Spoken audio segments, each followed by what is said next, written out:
Hi, I'm Paige from PaigeeDraw and welcome to my video tutorials. Now I'm going to start coloring this face, and I first start with skin color, and I'm going to use the base E0000. I use Copic sketch markers, and you can find them on my online store, shop.paigeedraw.com.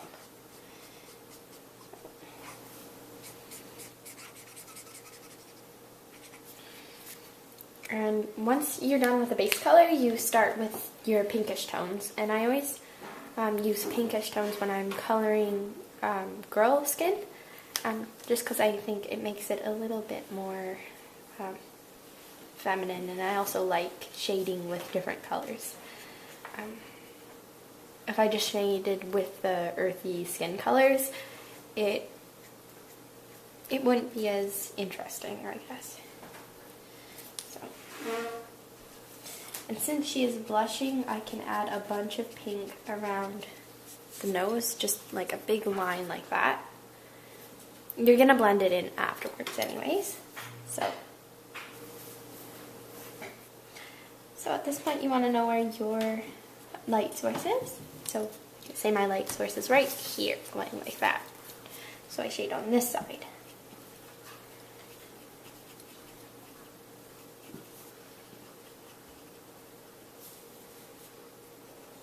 You still put a little bit of darker lines on this side, just not as dramatic.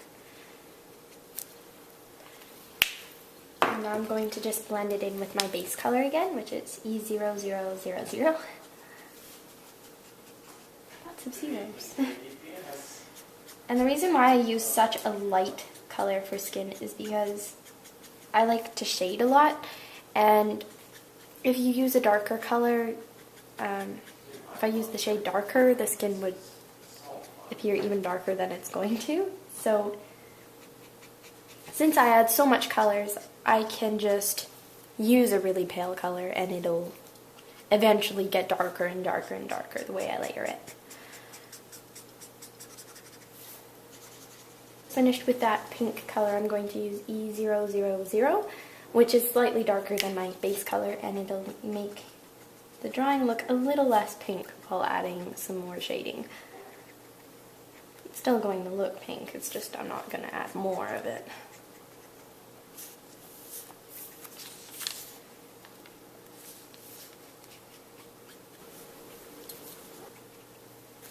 So I just finished the skin, so now I can start on my hair color. And I'm going to make a really, really dark brown, almost black hair color. So I'm going to start with E47, and that is going to be my base color, and it's very, very dark.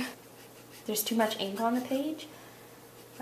Not right now, but sometimes there is, and it leaves like this shiny, glossy thing over it, which I think is not too good. So if you ever have that problem with Copics, I find that if you put the blender color 0 over it, it will pick up that extra ink that you left behind. So just finished the base, so now I'm going to use my darker color E29, which is kind of reddish. And I'm adding this because it's darker and it also makes the hair look more rich, which is good.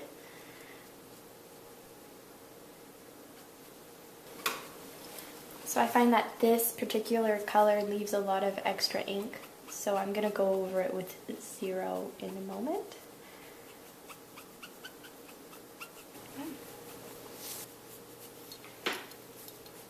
And then it stops blending, and then it's just pushing ink around and it doesn't do anything. So I'm going to just I constantly change my nib here on my blender because I am using many different colors of inks, and I don't want those to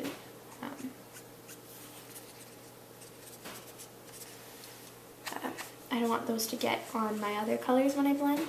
So every once in a while I will change the tip of this pen because it gets fairly dirty. So I have to refill this pen. But I find that when blender pens have less ink, it also helps with picking up extra ink. So it's not that big of a deal in my opinion. Almost done here.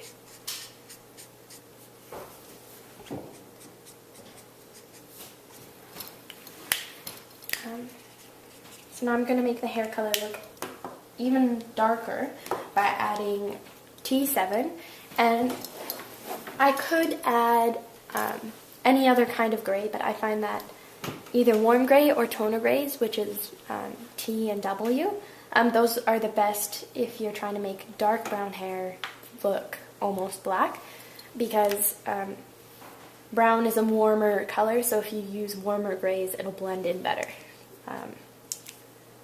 So I'm going to use a little bit of T7.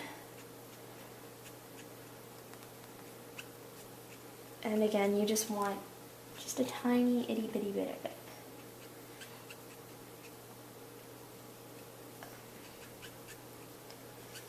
I will blend it in afterwards with my base hair color. And I'm going to blend it in with the base because it flows much nicer. That way I can push it into the lighter colors of the hair. So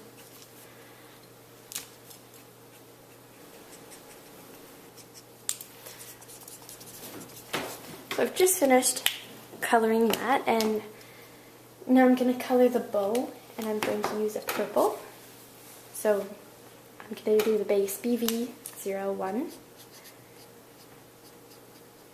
I'm just going to color this fairly quickly because I want the ink to stay wet.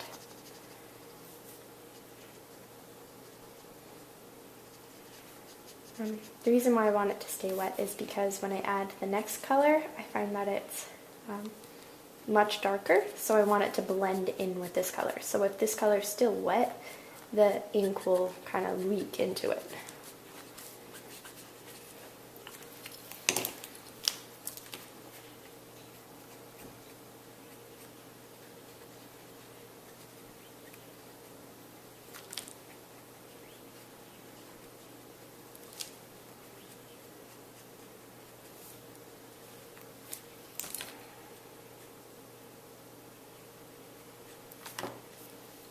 Now I'm just going to use the base color BB01 again.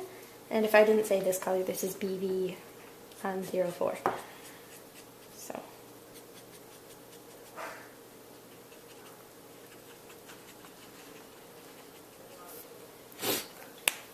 I just finished the bow, so now I'm going to color the eyes. And I find that when you color, well, when you make bright eyes with dark hair, they jump out much more on you, at you. So I'm going to do bright blue eyes on this character. So I'm going to start with B00 as my base. And I'm just going to put that on. And this is a pretty light blue, not too light, but it's still light. And I'm going to wait a couple seconds for it to dry a bit.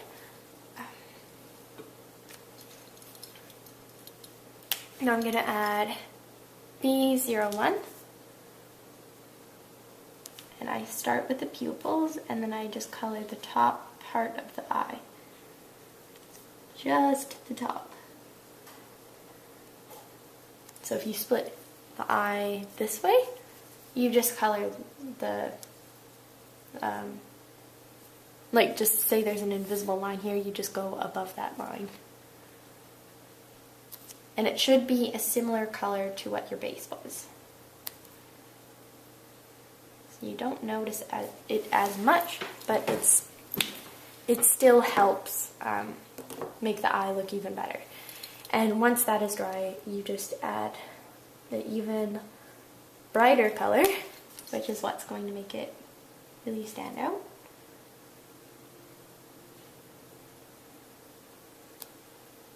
first add it to the pupils, and then I'm gonna a small line here. And I'm finding that it's not popping out as much. Oh, and this brighter color was BG02.